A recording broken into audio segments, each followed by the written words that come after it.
What is going on, guys? Panther here, bringing you our APA Season 6 draft analysis. So, as you can see up on the screen, actually, first let me back up. So, Season 5 ended, pretty decently for us. We made the semifinals, lost to Hugo. I think it was 2-0.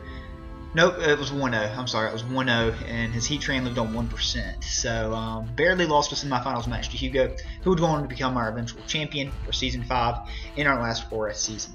So, this is our first Gen 7 league in the APA, actually. So, we randomized divisions. As you can see right here, I wanted to show you guys this.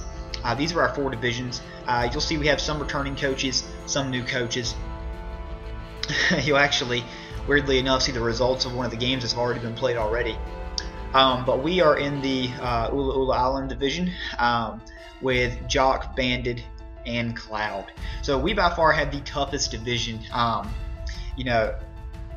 Jock, Bandit, and Cloud are all amazing battlers. Cloud's been to the semifinals every season except for last. Jock is a huge threat. He's an amazing battler. And then Caterpie's our defending champion for Season 3 and Season 4. So we have a very, very difficult road ahead of us this season. But where we finished last season put us high enough in what we called the Totem Draft this season. So let me explain the Totem Draft real fast. We had a special draft based upon how you ended Season 5, where you could pick any Tier 4 or Tier 5 mon. So basically it was a free mon. And then we followed the regular 11 draft league format: 1 Tier 1, 1 Tier 2, 2 Tier 3s, and so on, 4 free picks. So we had the opportunity to draft second in that. We drafted second because Point Blank, who made the finals, actually did not return this season. He is our power rankings analyst. So we were the next best record, basically. So we got to pick second. So Hugo went first. He picked Registeel. And as you can see from the layout already, I'm not very good with OBS, so I had to go ahead and load the images on the screen for you guys to see. So y'all can actually already see my whole draft. But I am going to go pick by pick, break down why I picked what I picked. So anyways, we're going to jump into it here. So we picked the second overall pick in the Totem Draft. Was the second overall pick in the draft overall. We have Hitmontop here. So I think Hitmontop is one of the better Tier 4 Pokemon by far. I wanted to go ahead and lock up one of my Rapid Spinners. I had a draft plan already. As you can already see from the screen, I already have a really great hazard removal. But I wanted to lock up another one just in case. So I wouldn't be forced to run Rapid Spin or Defog on something else. Hitmontop is definitely one of the top spinners in the game. Definitely one of the top spinners in Tier 4. It's just a really cool mon that I like. Has access to Intimidate and Technician, 2 really good abilities. Not the greatest stats, but he has solid stats. He has really good SPDEF, a decent defense, and then he hits decently hard on offense. Not a great HP stat, and not a great speed tier. But if we're going to run a defensive set, he is going to outrun most of the walls anyways, just because of 70 base speed. With access to things like Mach Punch, Bullet Punch, Sucker Punch, and the all-important close combat. Was really excited to take Hitmontop. There's a lot of cool things I feel like I can do with Hitmontop. I had him in Season 3, and I really enjoyed using him. As you can see from my later rounds in the draft, I wanted to try to get kind of a double Intimidate thing going, so I can really check physical attackers well. But anyways, that was our Totem pick. So we actually drafted number 1 in the draft overall. So I could have selected any Pokemon that I wanted. I'm in a couple of other leagues, so it kind of made the choice easy because I have a lot of other Tier 1 mons. So this is one Tier 1 mon in particular I haven't gotten to use yet, and I was really excited to draft Magearna. So Magearna has a really cool ability in Soul Heart, like Moxie, except it boosts the special attack stat. Very good stats overall. Great defensive stats, a great special attack stat, a useful enough attack stat if you want it to be mixed, perhaps. A decent HP stat, low speed, but with access to Gear Shift, it's able to boost that pretty effectively, doubling it and hopefully trying to sweep teams at the end. It can run a lot of good sets. It has pivoting moves like Volt Switch. It has an amazing Fairy type move in Floor Cannon. It does have the drawback of dropping your special attack, but this guy can do a lot of different things. So he can run like specs, he can be like AV. I've seen Tar Heel No Lead run the AV set, which was really hard for me to break. And then it has really good typing too. I think it has 11 resistances and only 2 weaknesses. So it's weak to fire and it's weak to ground. So the primary theme of my draft was really trying to shore up those weaknesses so I could support Magearna and sweep teams with it. In the past, I've drafted really bulky Mons with recovery. This season's a little bit different, as you can see. I do have some Mons with recovery, but a lot of my Mons are bulkier. And then you see kind of in the later rounds where I pick up some speed. But I felt like Magearna was a great place to start just because I had so many resistances, and I felt like I could really cover it well. So we had to wait a long time before we got to pick again, and this is a Mon that I actually didn't plan on making it back to me. Was expecting it not to be there. I was going to take a Dragon with this pick. I really wanted Salamence, but like I said, I had no idea that this guy was going to make it back to me. I was really expecting to have to take like Hydreigon or Garchomp or Dragonite or Goodra or someone like that here, which I would have been happy doing, but Salamence is just such a great dragon, especially for a tier 2 as well. You really can't get any better than this Mon in tier 2, I feel like. 2 great abilities again. You have the ability to run Intimidate in like a more defensive set. You can run Intimidate with Dragon Dance, you can run Moxie with Dragon Dance, you can run Scarf, you can run Ban, you can run Life Orb, you can run Lum. There's so many different ways you can run it. You can even run Special. I had Mega Salamence in Season 4 for our Ubers League, and it ended up winning MVP. And I know regular Salamence is no Mega Salamence, but I'm really excited to use it. It provides a fire resist and a ground immunity, so I felt like it paired really well with Magearna if I can nail the right predictions. And it just has a plethora of things that it can do. It even provides defog support if needed, just kind of on a week-to-week matchup. Not the greatest speed tier. Speed 100's solid, but its speed ties with a lot of things. Wish it was just a bit faster, but with the Dragon Dance up, it obviously becomes a threatening sweeper if you can wear down teams.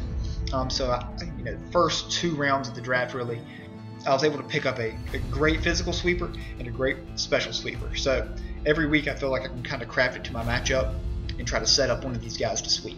So I was really excited to get both of these. So immediately after I made my round 2 pick, I made my round 3 pick, and I wanted to draft Mega Blastoise. Out of all the Megas, I'm probably most comfortable with the Mega I drafted last season and this guy right here. So again, these stats look really similar to Magearna.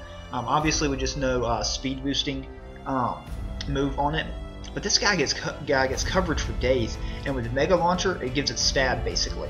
So this guy gets Dark Pulse, Aura Spear, Dragon Pulse, Ice Beam. So I really feel like every week I can kind of craft Blastoise to really bring a lot of offense to the table. It's got great bulk too, so I used to run it with a lot of defensive EVs in another league as well, just to be able to tank hits and fire off huge attacks. Also, with access to rapid spin, so that's something else that I really valued. And then it's got a lot of other cool creative moves. I think it gets Counter and Mirror Coat. I know it gets Mirror Coat, but it may get Counter as well. Yeah, so it gets Counter. I'm pretty sure it gets Mirror Coat. Yeah, it gets Mirror Coat as well. So I was really excited to use this guy as well. The league I drafted this in actually ended up ending like week 3 or something like that. So was definitely excited to add Mega Blastoise. So the next Pokemon I picked up was actually somebody I had planned on picking up in round 3 as well. So I definitely did not expect this guy to make it back to me. Tangrowth. I'm shocked Tangrowth made it back to me. Tangrowth is such a good Pokemon. With access to Regenerator, with huge bulk, huge HP, a very good attack and special attack stat. Not the best to def, obviously, but it's ran with an Assault Vest a lot, just because it can come in, sponge hits, bounce back out, get the Regenerator, fire off coverage moves, knock off. There's so many things that this guy right here can do. So I was really excited. I really wanted to pair him with Blastoise, just because they kind of cover each other pretty good. Covering the grass and the electric for Blastoise, and the Blastoise covering the fire type moves for it. Pairs really good with Magearna too, sponging those ground type moves. Tangrowth is somebody that can switch in multiple times on Earthquakes, because it can switch right back out and get that Regenerator. I can get some really good intel on people's sets, figuring out if they're Life Orb, if they're banded, scarfed, things like that, just by switching in Tangrowth and scouting for things. So I really was excited that this guy made it all the way back to me. My next pick, I realized I didn't have any Hazard Setter yet. And so I kind of stretched for this pick, I felt like. I'm a big Nidoking fan. I've used it in several leagues. I know a lot of people don't like Nidoking just because of the speed tier and everything like that, but I really like Nidoking, but I wanted to try something different this season. Go for a little bit more bulk, just because I know I needed something to actually set some hazards. So I thought Nidoking would be great, just because it gets the same moves basically as Nidoking, and its stats aren't all that much different. But I've seen a lot of people use Nidoking really well, so I really wanted to try her out. So I have Nidoking here. I'm excited to run a variety of different sets. You know, you can run AV again with several coverage moves. You can run it offensive. You can run it defensive. I can run Toxic Spikes. There's a lot of different things Nidoking can do as well. So this is somebody else I was excited to get. I felt like I could have waited a little bit later. I was kind of rushed on this pick actually. I forget what I was doing, but I feel like I was sniped on something too at this point. But nonetheless, was excited to get Nidoking. It does give me another ground weakness, so that's something I'm kind of paying attention to, because I know some of the later mons I want as well. So was definitely excited to get her though, just to give her a try. So now I know I was sniped on this one. So before my next pick came up, again we had to wait. This was, I think, round, let's see, 1, 2, 3, 4, 5. That was round 5. Round 6, it was coming back up to me, and Mew was still available. Mew. So for whatever reason, Mew was still there. It got to like the 6th or 7th pick, and my friend Mighticus ended up taking it, and I was heartbroken, because if I could have gotten Mew, I felt like my team was going to be so hard to beat and so unpredictable every week. You know, Mew could just do so many different things. So he took Mew, and I wanted to go ahead and pick what I felt like was one of the best Tier 1 Pokemon left on the board. This is somebody I usually see go in the first couple of rounds, but for some reason it was still there. Weevil was there. I realized my team lacked some speed. I needed a really good offensive presence, a really fast Pokemon. And this is where Weevil fits in perfectly. Weevil's the type of Pokemon that can come in at the end of the game as well and just sweep teams, or it can be used early game to wall break. It can pursue trap things. Weevil's another Pokemon that I've used a lot, like in playthroughs, Wi-Fi battles, and things like that. So I was really excited to get the opportunity to finally use Weevil in Draft League format. I was a little disappointed because I was so excited about using Mew. Hugo used it so great last season, and I really wanted to try it out. I really felt like it would fit well with my team. It would add a whole lot more bulk, but was really excited to get Weevil here. So for my next pick, I realized I need somebody else that could set some Stealth Rocks. I knew how to dip down into Tier 3 because I was out of basically of my higher tier picks. So I wanted to get a very good Stealth Rock setter, but I wanted to try someone new as well. You can already see it on the screen. We have Alolan Marowak. So Alolan Marowak has some really cool abilities. Again, I feel like it partners well with my Mega Blastoise with the Lightning Rod. Has some decent stats. A little bit misleading on the attack stat, just because if you let it hold that thick club, it gets that giant attack boost. But most importantly, I wanted somebody with access to Stealth Rocks, and just to try someone new. So we ended up being able to pick up Alolan Marowak. I think we did snipe someone else on this actually, but Alolan Marowak is someone I've seen that's used a lot, just on the Showdown ladder. So I'm kind of nervous about using it just because I hadn't used it yet. I'm really nervous about the speed, but I know it's incredibly hard to switch into. Like if you have somebody out there that you wall, they have to choose to switch into like Flare Blitz or Bone Ring or Shadow Ball, or not Shadow Ball, Shadow Bone. You know, it's really not fun trying to switch into this monster. So I am excited to give Alolan Marowak a shot this season. Hopefully it ends up working out for the best though. So again, I waited a long time before these next two picks. So I knew where I was at in the draft, that if I didn't start picking my Tier 5s, everybody else is going to dip down into Tier 5 and just start taking all of them. Because at this point, mostly everybody had drafted their Tier 1s, Tier 2s, Tier 3s, and Tier 4s. There was still some Tier 4s left on the board. but a lot of the tier 5s hadn't been touched yet, so I wanted to go ahead and grab my tier 5s before anybody else could touch them, because I really wanted both of these guys. So like I said before, my draft is really bulky so far. I really wanted to find some more speed, and I wanted an electric type. I wanted Jolteon, but I didn't want to waste a pick on it when I felt like I could get a lot of value for Zebstrika.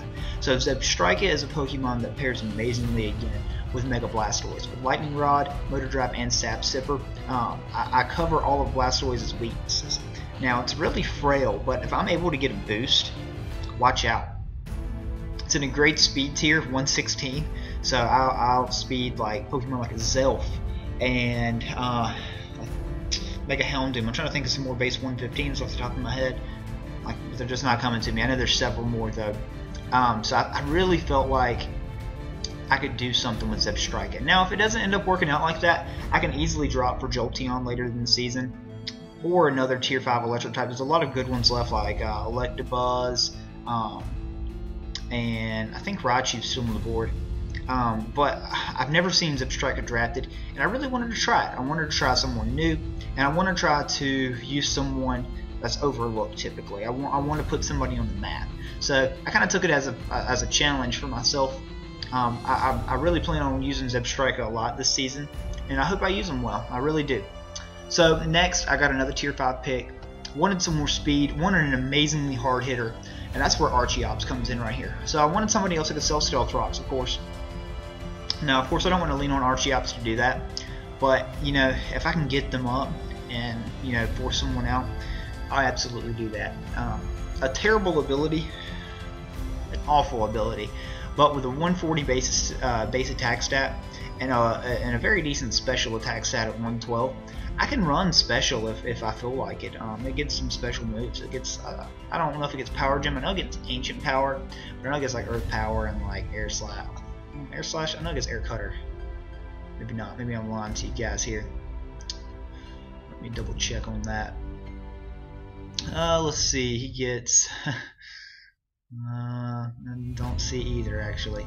Well, that sucks. But this is a mon that hits incredibly hard with this 140. You basically have to choose somebody to take 2 head smashes. So this guy can put a dent in teams. You can run Focus Sash and Endeavor on it if you want to. You can run Taunt. There's so many different things that you can run on this guy. I can run U-Turn. It provides another pivot for me. I just felt like, again, this is a great. This was a Pokemon that's another really good value pick. Just wish I could dump that ability. All right, so for my last 2 picks of the draft, I felt like I already had a really good core. I just wanted to add some really good Pokemon. So this is another guy that I've always really wanted to use. Had the opportunity to draft it this season, and I jumped all over it. I wish I got Stealth Rocks. My eye was on Uxie here actually because I didn't have a Psychic type, and I wanted, again, somebody that can set Hazard and somebody that can pivot. I felt like that was really important for me. To pivot around, bring in my bigger, harder hitter threats, and just nuke things. But Snorlax is a great tank. It can do a lot of different things, and I was really excited about using it. It has, you know, some decent abilities in Thick Fat. I compare that again with Magearna to take on fire types. A great HP stat. Not the best defense stat, obviously, but you know, its HP kind of makes up for that, and a decent enough attack stat too. So there's, you know, a number of different things you can do. You can run the Curse set. I can run AV. I can run like Banded and Pursuit Trap things. You know, there's several things I can do, and I felt like Snorlax was a good value pick. So with my last pick, I wanted to get a Psychic type. There was none left in Tier 3, I'm pretty sure. Actually, there was Metagross left, but I already had Magearna, and I'm not running 2 Steel types. So I wanted to grab a Psychic type, and this was somebody I had to play a lot last season. I had to play Mixie twice with this guy, and Point once with the Mega version. So I just knew what this thing can do to teams that don't have an answer for it, especially if this guy's like Banded or something like that. Switching into a Pure Power Banded Medicham High Jump Kick is just not fun. It gets great coverage moves as well. It gets some cool priority moves like Fake Out and Bullet Punch. So I wanted to draft Medicham and give it a shot because I've seen it used really well on Draft League format before. So that's it for our draft recap, guys. Week 1 starts soon. We played Professor Chewy week 1. I've never played Chewy in a non-Little Cup league before, so definitely excited to see how the battle goes. Probably start prep soon. Don't know if I'm going to do team builders or not this season. I thought about it on the back half of last season. I felt like me doing team builders really kind of showed my hand to teams I would definitely have to be playing later in the season. So not sure if I'll do that, but definitely try to do live commentary more this season. But anyways, guys, thanks for watching. Be sure to leave me a like down below. Comment what you like, what you didn't like, what you think my weaknesses are in the draft, and subscribe if you haven't already. Anyways, thanks though, guys, and see y'all week 1.